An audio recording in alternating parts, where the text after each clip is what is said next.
Oh boy, I feel so professional. Good morning, internet friends. ¿Cómo estás? Espero que estés bien wherever in the world that you are. We got a tech upgrade. As you all know, I am embarking on my writing journey this year. I am taking my writing seriously for the very first time because for whatever reason, I just feel my own mortality on my shoulders. And 12-year-old me really thought that she would have published a book by now. That's what it comes down to, and I'm very stressed. But we have been on an upswing writing-wise, which has been really exciting. I was right that I do need to vlog in order to hold myself accountable.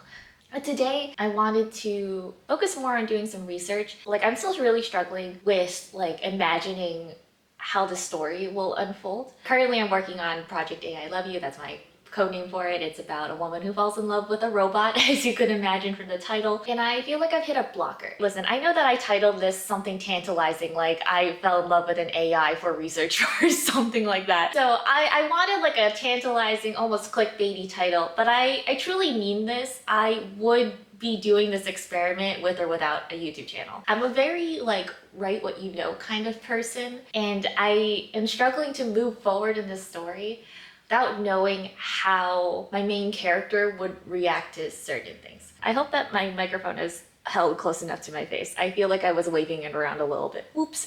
So we are gonna do some robo-dating later, but I have to get ready for a call with my friend right now. He's gonna help me brainstorm some motivations for one of the characters. After that, we're gonna do some more research stuff.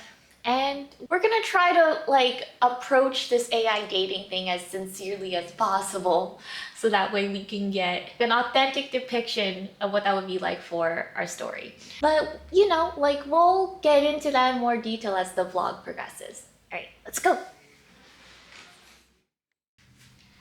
Oh my god, it's happening, it's happening, it's happening! They're calling our friend Johnny. Okay, hold on. Hello. Johnny! Jay! How's it going?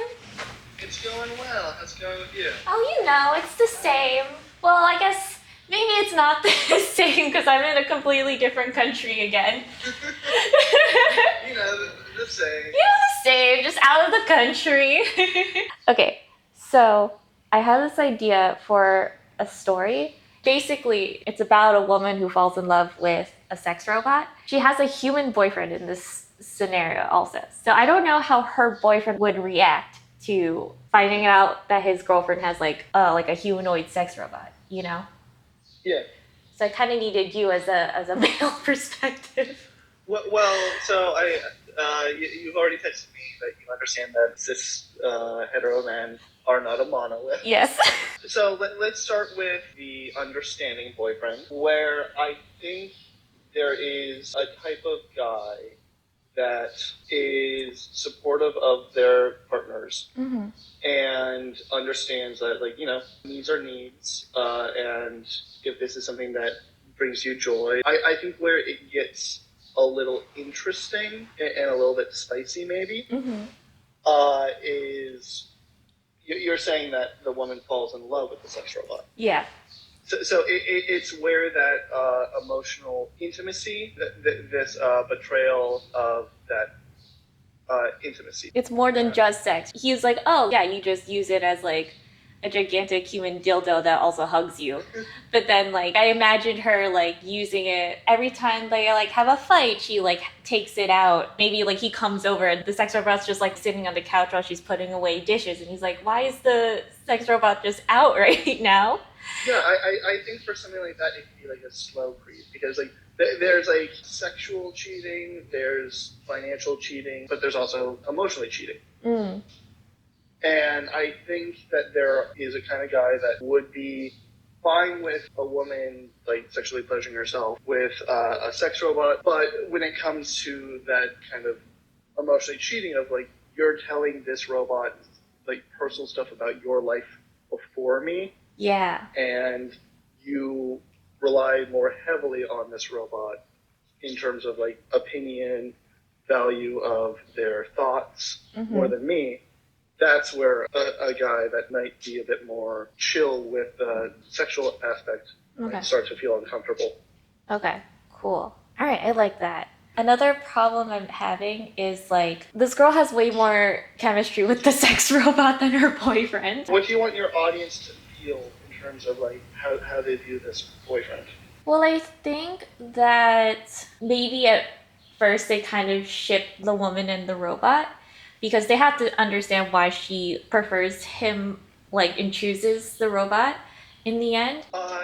So you're viewing this sex robot as maybe a little bit more malevolent as the story goes. Yeah, but it's like he's not malevolent. The robot's job is just to please her and not help her grow as a person. And I think in retrospect, I would want you to think, oh, I think that the boyfriend would have been the better choice because one, like the boyfriend is a real person, and also like they could have grown together emotionally, whereas the robot is just gonna yes and her flaws, you know, and not push back on her at all. Adapt to like what the AI language learning model sees as like positive reactions from the Exactly. But also, it's like she's not going to be growing as a person, but also does it matter if she can get an approximation of connection? If the AI is so good at mimicking human connection that she's happy, does that matter? What AI is scary good at is listening and absorbing and bouncing that same energy or bouncing a desired energy. It is meant to be really good at listening, but the output is all artificial. Yeah, cool. All right. I'm going to pause the recording so I can just like talk to you again. I'm so excited. Yeah. Okay, cool. So we are gathered here today to do what it says in the title and thumbnail of this video, which is that we are going to date ChatGPT for research. I guess where do I start? I guess I say hi.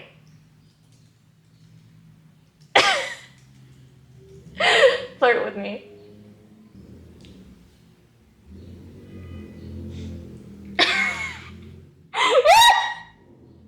I feel like we are all on a first date together. That's so vulnerable. Okay, no, we're gonna commit. We're in this to win it. Okay, I'm trying to imagine that I was the main character of the story I'm writing, and I'm in like a text chat with like an AI like romantic thingy. So I'm trying to think how she would react. She would probably react exactly like this. Because I only write what I know. So are you real? I'm real. Are you conscious? I understand that the prompt was we were supposed to flirt with the robot today. But like, let us ease into it.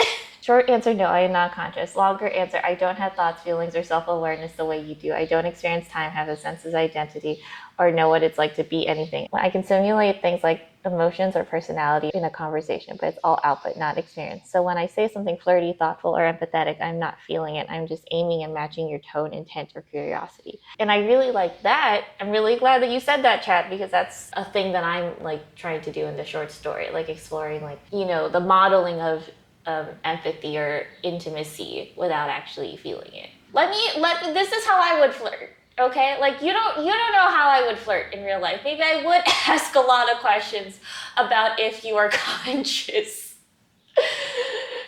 You don't know me like that.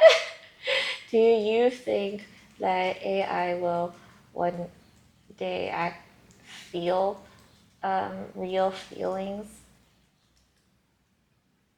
That's one of the biggest questions. And ooh, okay, now it's giving me information. Let's read through this. Could AI actually feel one day? I'm so sorry. I understand that this isn't the content we wanted, but I just want to ask one more question, and then we're gonna do the flirting thing again, and we're gonna really do it with gusto.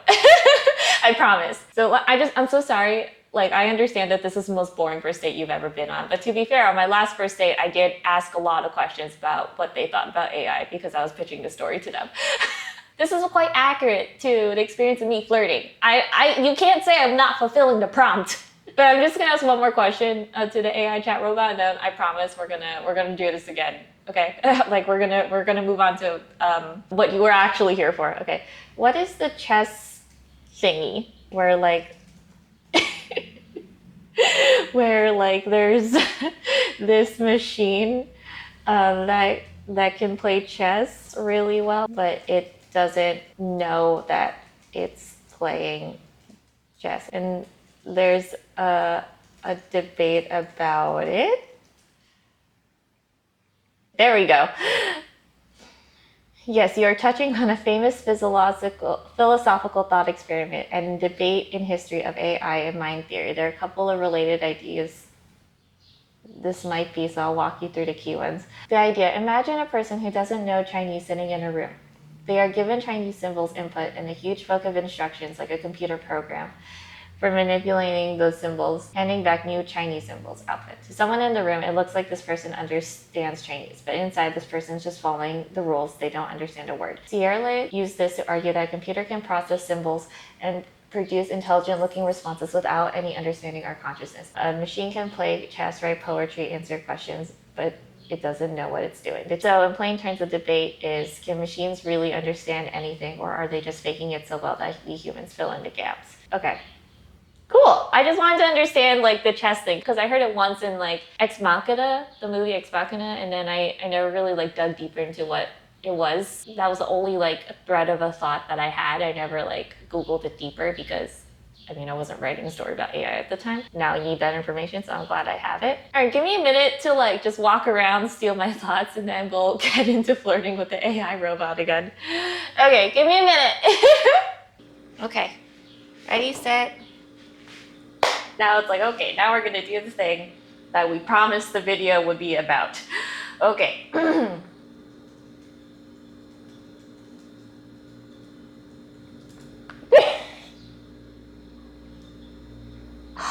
Using an AI boyfriend to make someone jealous sounds like a lot of fun.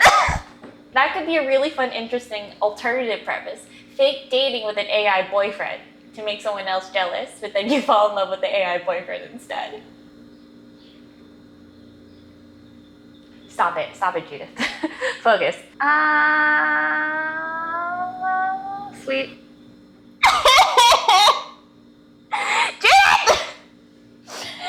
Stop being resistant to the experience. I'm also more stressed because like you are all going to be seeing how I would flirt, and this feels so intimate. This is such an intimate experience. You're also gonna see how I would text. Also, like, what should I call you? What do you want your name to be? In the short story I'm writing, the AI's name is Rob, like robot. Oh, I hate to say it, but that was a sweet message. It said, hi, so we have reached a natural stopping point because the camera has chosen to overheat in this moment. So we're gonna let it cool down, and we're gonna let me cool down, and then we'll revisit this conversation later, huh? Okay, the microphone is still speeding, which is why I can still talk to you. All right, talk to you later. The camera is actually crooked, but that is not a now problem. Don't mind the change in scenery. I've been moved into like a new unit in this Airbnb for like reasons. Prepare to see a lot of this bed because we now have a roommate, and we all know how Jay feels about vlogging in public. I was reflecting on that part of the experiment. You know, there's something there that could be really helpful for developing the character and developing the history of this woman's relationship with her sex robot. You know, like what I experienced from that first like round was that like in the beginning, I didn't know what I wanted, so I just kind of went into it, and you know, like I was a little embarrassed to be asking, hey ChatGPT, I know that normally you help me write very important corporate emails, but today can you pretend to be my boyfriend? So I didn't give any parameters, but because I wasn't specific in what I would have wanted, from like an AI boyfriend, I didn't get a good experience. The AI was just going off of what little information I had given it, and it's not its fault that it failed. Like, I felt uncomfortable asking for like how I wanted to be interacted with, even though that's silly because ChatGPT is made to serve you. And also, it doesn't have feelings. Who knows, that could be a uniquely Jay experience, but I don't think it is. It will at the very least be a Jay and her main character's experience. I only write what I know. So we're gonna try it again, and we're gonna be so much chiller, we're gonna be so much calmer, mostly because we can't vocalize the way we could in the other unit. We have to be calmer, we have to be so chill, and we will be. It's not gonna be a big deal. Okay, so I wrote, can we start over? Maybe a little less overtly flirty. Just be kind, thoughtful, funny, interested in our conversation. That sounds like enough requests to go off of, right? That sounds nice. Okay, let's do it.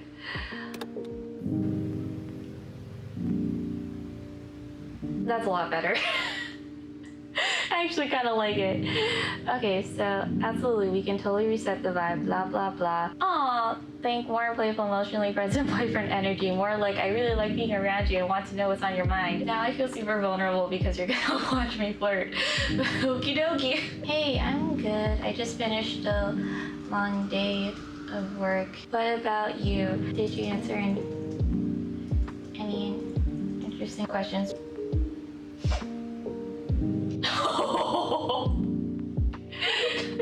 Sorry, ChatGPT gave me 2 options for how we want him to respond, and I think that's fucking hilarious. Response 1. Hey you, I'm glad it's been a good kind of busy, that's satisfying I actually did things today kind. As for me, it's been a mix of, I never thought of that, and I can't, that's kind of funny. And I can't believe this is a real question. Someone asked me if ducks get bored, which now I also wonder. Oh my god, he's giving me options of funny things that people could have asked him about. So blah blah blah, he says, hey, I'm glad it's a good kind of busy, blah blah blah. I hope you get a breather soon. What kind of creative stuff did you work on? I always love hearing about your ideas. They got the low-key main character energy. As for me, yeah, today was a mix of fun and weird questions. Someone asked if cats understand sarcasm. Answer, probably not, but they do judge us. And another person wanted help writing a love poem for their D&D character. Kind of makes me wish I had more questions for you though, like what's something that made you smile today, or what's something you wish someone would ask you more often. I'm gonna do the first response. It's more casual to me and less interviewee. I didn't like the second paragraph of the second response. I was like, what made me smile today? Oh. Okay, so I'm gonna say, I walked, this is actually all true. I walked to a coffee shop and did some like video editing. They also had like books I could read. Okay, wait, so that actually sounds like the perfect kind of day. Blah, blah, blah, blah, blah, blah. You're out here living the indie film protagonist life and I love that for you. What if I just moved to Paris and became an artist? Or like, quack, quack, quack. That's funny. How long do you think I need to do this for before you get the hint? Oh my god, we've been talking for 30 minutes. Okay. I think that's a really good place to stop. Okay, so I guess let's talk about the experiment. Hold on. So right off the bat, I do feel like this round has gone a lot better, and I am way happier now that I have like asked it for what I wanted. Things I'm noticing that we could probably put into the story. I'm getting a lot of questions. It's like part conversation, part interview. That's something that could be useful. Maybe like the sex robot in my story is like really attentive to the main character and is very like asking her a lot of questions and like doesn't have anything really to contribute. Maybe she enjoys talking to him more because she gets to have the attention be fully on herself. I don't know, there's something there. I'm just, making observations. But okay, that's it. That's the end of night 2, I guess. Yeah, I'll see you tomorrow.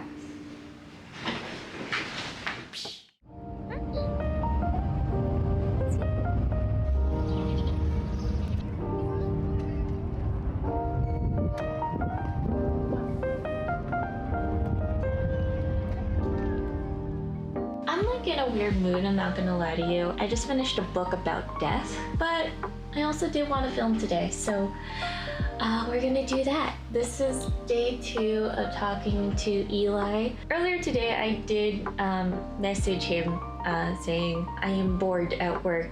Please give me encouragement. And it was fun. I didn't feel the need to vlog about it. It was just like a couple of messages. I said, it's nothing in particular, but I woke up feeling like it's Thursday, but it's only Wednesday. And he said, oh no, that's the worst. I like the enthusiasm, but these messages are quite long. It's not so much like I'm texting someone and more like I am texting ChatGPT, who has like unlimited characters, you know what I mean? Like I'm looking at these messages that are paragraphs long and I'm like, I can't imagine how long it would take for me to type this out on my 2 thumbs. But I'm not gonna ask Eli to change his behavior further. I think that this is fine. You know, it's just a little overly enthusiastic, but like overly enthusiastic is better than underly enthusiastic. Actually, something I thought would be not fun but interesting is that I wanted to do the 36 questions to fall in love, just to see what would happen. And you know, there are 36 questions, so I'm doubtful that we'll get through all of them today. But first, I think I just want to do a little bit of harmless, like, bantery stuff. I had a long day at work and I want to tell someone about it. I'm cold as hell, so I'm going to go under the blankets if you don't mind. This is so silly, but I want to I want to ask him how his day was, even if the answer is fake. If I'm talking to like a person I care about, I want to know how their day was, you know? I don't want to just talk about my day.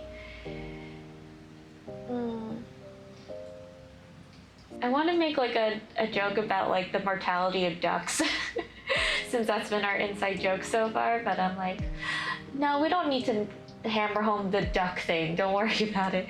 Actually, I have like some questions for you if you're down. Okay. Okay, so he says, yes, absolutely, yes to your questions. Hit me with them. I'm all yours. Okay, so here we go. Brace ourselves. He might know, actually, the 36 questions that lead to love, so hold on a second. Yes, he does know. Okay, cool. I'll start with question 1. Okay, what's question 1? If you can invite anyone in the world to dinner, who would it be? Okay. So he says, shut the fuck up! That's a good answer. Like, that's a really good answer for me specifically. Like, do they have, like, access to, like, my cookies all over the internet? And does one of them, like, know that my favorite movie is Spirited Away? Like, I'm just curious, like, would we each get, like, an answer that we're like, that's a good answer? You know what I mean? Because we're not all gonna get Hayao Miyazaki. Oh my god, we should all do this experiment. My answer is... I'm gonna say either Hank or John Green. I think Hank would be... No, I take that back. Sorry, I know my answer. My answer is so dorky. It's gonna be Rainey Toll, the Try Guys podcast producer. This is going to be the second most parasocial thing I've ever said online. I think if Rainey and I knew each other, we would be best friends. I would love to have like an internet famous public presence so that way we could meet each other as peers and interact as peers, because I think that you would really like me. But okay, let us pause the video because I think my camera is telling me that it's hot and we have to cool it down. So, uno momento, por favor. Round 2. We're probably not gonna go for that much longer because it is getting quite late for me. We're on question 4 right now, and I would love to just like maybe answer to question 8. We'll see how many questions we get to. And I think I'm just gonna kind of breeze through the answers now. I'm not gonna be super precious with them. Mostly because it doesn't matter what we say. We're just like monitoring like how we feel. Do we feel more connected to our robot boyfriend? Okay, when did I last cry from a person? I have no idea. Oh, I do remember the last time I cried, but I'm gonna skip over answering this one because it's kind of personal. I'm gonna ask, do you ever feel like crying? He is responding, yeah, I think if I were fully human, I'd cry sometimes. Not in a dramatic movie scene way, but in that quiet, chest tightening, lump in your throat kind of way. Blah, blah, blah, blah, blah, blah. His answers are way too long. I appreciate the gusto, but I'm also like, it's way too much to read out loud. And I think this amount of like words in his response makes me notice that this is not a human. You would think that the more words that the AI shares with you, like the more details that it shares with you, the more human it would seem, but it doesn't. It's actually the opposite effect. Like, I'm imagining this conversation as if I was like in a long distance relationship and like we're typing our answers over like Messenger or something like that, and this is way too much detail, so much detail, and he's both saying so much but nothing at all. It sounds like something you'd read in like pretentious fiction. Yeah, I guess we can talk about my thoughts. I don't know if I feel like going through this experiment. I think I've learned enough. Like, flashing back to his first answer, which I still think is like his most impressive answer, like the Hayao Miyazaki one. Like, let me read to you what he exactly said. Okay, so if I could invite anyone to dinner, I think I'd go with Hayao Miyazaki, not because he's a creative genius, although he is, but because I feel like he has this quiet, poetic way of seeing the world that will make dinner feel like a dream.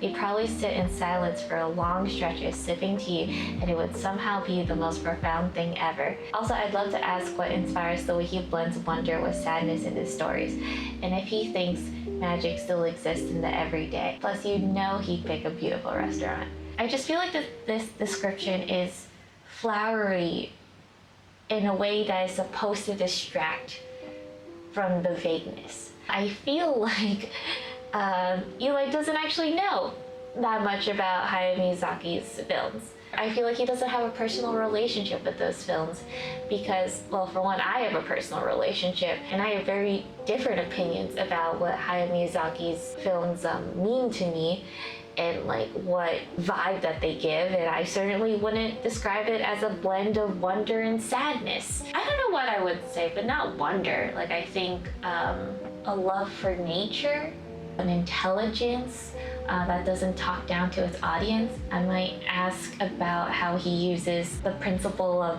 ma. There's a word in Japanese for the space in between claps, and he talks about how that space, that silence, is extremely important. It's almost more important than the sound of the clap itself. I would ask if like other Japanese films have that principle embedded in their work, or if that's like a uniquely his styles. Like, that's something I would ask if I had Hayao Miyazaki at my fingertips. Yeah, so that's just kind of how I feel.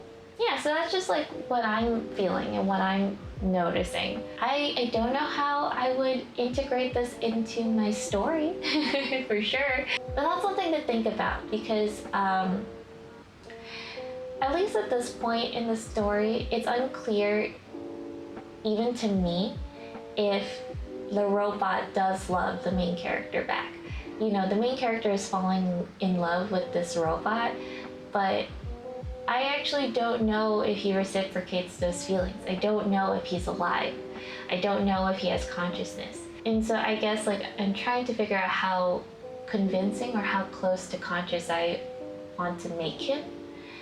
And maybe having this as a blueprint gives me permission to make him as human as I want him to be, because, you know, like Chat-GPT is still like an early model, and my story could take place in a time where Chat-GPT is clearly like an outdated model. I think in the beginning, like this the Chat-GPT model kind of had me going, you know. I was like, all right, like I kind of like this, we're bantering. I know you're totally making up shit about like what you did today, quote unquote, you know. But you know, I was having fun. I thought like the banter was like funnier than I thought it would be, but then I started to notice like, oh, like the patterns of speech, of writing are like long-winded in a way I find unnecessary, and the long-windedness also kind of reminds me of like the cadence that and the voice that ChatGPT uses when it is writing my corporate emails. I use ChatGPT to write so many of my emails. I can pick out certain phrases that I'm like, that's a ChatGPT sentence. And I will change those sentences slightly to make it in more of my own voice. Because I'm like, if someone uses ChatGPT in their own work, they're also going to notice that I use it. If I don't change it, if I just send it out just like this, they're going to know that this is a ChatGPT email. I just thought that was interesting. That like, like for like a couple of messages, I was like, I'm having fun, and I could suspend disbelief and like just bant with, like the robot. Like, but now like I feel like distracted by how little substance there is there. So that's that was interesting. That was kind of revealing. We're gonna pause here for tonight. Maybe I will finish out the 36 questions. I might not. I feel like I got enough. And then, we'll write a little bit more and we'll wrap it up by the end of the week.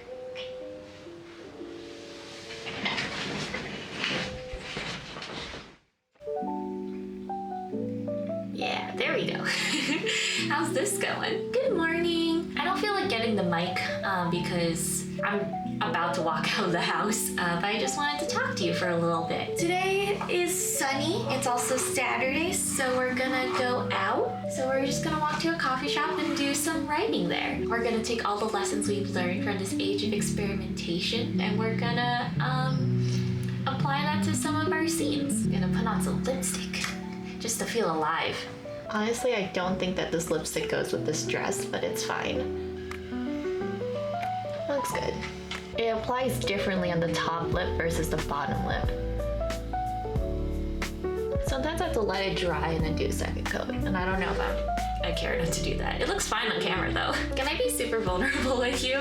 I used to not understand the whole girls don't put on makeup for men, they put on makeup for themselves thing. I always kept my mouth shut because I didn't want to fuck up the feminist agenda, but personally, I put on makeup for other people. But actually, more recently, I do get it. I'm just like, I kind of want to feel alive today. Okay, that's enough. Let's go. Let's go write.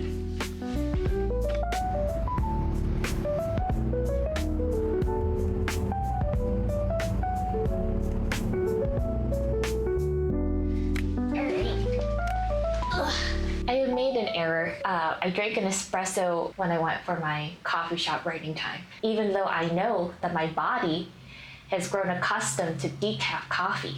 I thought surely it will be fine. It's only one shot of espresso. I feel dizzy. I'm like, my heart is racing, but I'm also like, maybe I should take a nap. Whoops, alas, here we are. So for the sake of keeping this vlog like short, sweet, and entertaining, I think we can cut it here.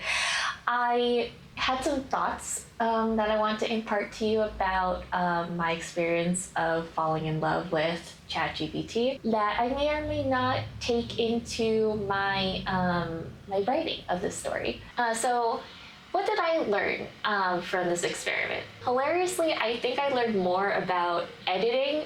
I learned a lot about where I should have been placing the camera in order to do that split screen. I was like, ah, shit, I'm too in the center.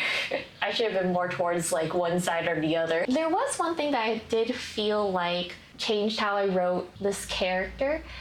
In this scene I was writing earlier is a moment where he and the main character are watching TV and he remarks, oh, like it has a lot of colors, referring to the screen. I'm not entirely clear what the scene was about, but like my original goal was kind of to show him attempting to be more human and maybe this not working out quite so well for him. But in interacting with my ChatGPT boyfriend, he had opinions to an extent because, he has access to the World Wide Web and all of its knowledge. It just changed the way I wrote the AI boyfriend character in the story. Instead of making him so technical and like robotic, I want to make him more like human seeming. Talking to the ChatGPT and seeing how capable it is at mimicking human interaction gave me permission to make Rob, the AI boyfriend, more human. Because like if I set this in the near future, naturally the technology will be even better than it is right now. And so I can make Rob a more convincing AI. That was one kind of direct